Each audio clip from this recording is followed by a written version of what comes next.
we have an enablement problem. What do you mean we have an enablement problem? There's technology to enable people.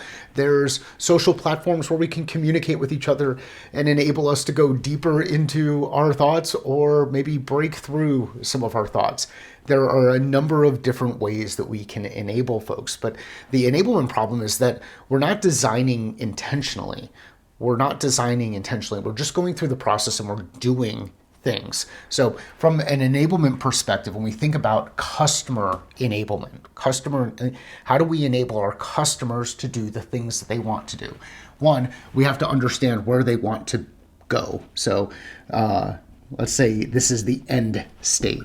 We want to know where they want to go. The other thing we want to understand is where they are. So we know where they are. So today, current state.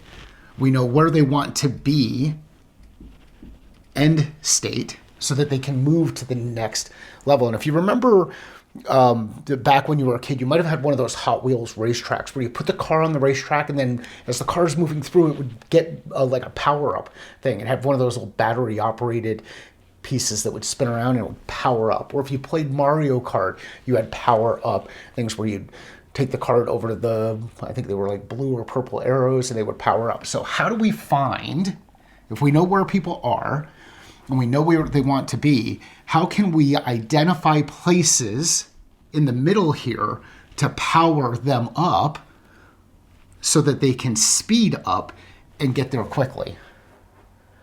Well, if you're out there creating content just for the sake of creating content for yourself, it's going to be really hard to do these things for others. So you've got to shift your perspective and you've got to start to say, all right, I understand that as part of the customer decision-making process, they are going to have struggle. So let's call this pain.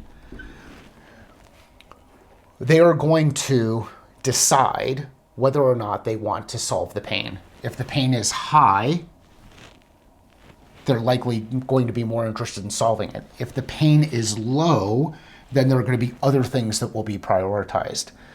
Well, what we can do is we can help them start to say, hey, even if the pain is a little bit lower, solving that pain, pulling the rock out of your shoe in the middle of the hike is better than just walking and dealing with the nuisance, even though it's just a small nuisance. So now what we do is we reduce friction here, make it easy for them to go from, let's call this A1 to A2.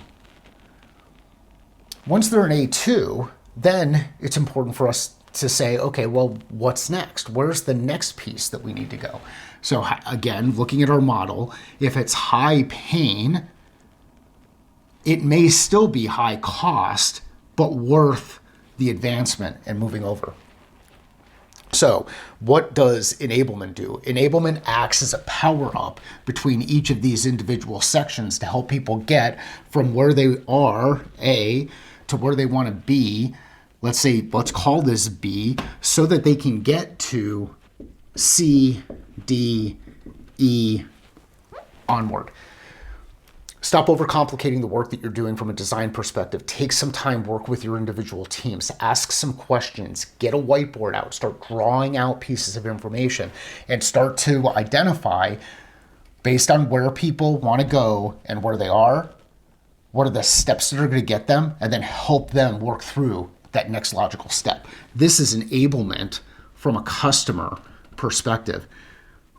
The only way that you can do this is if you can empathize with your customers and understand the challenge they're running into. Have an awesome day.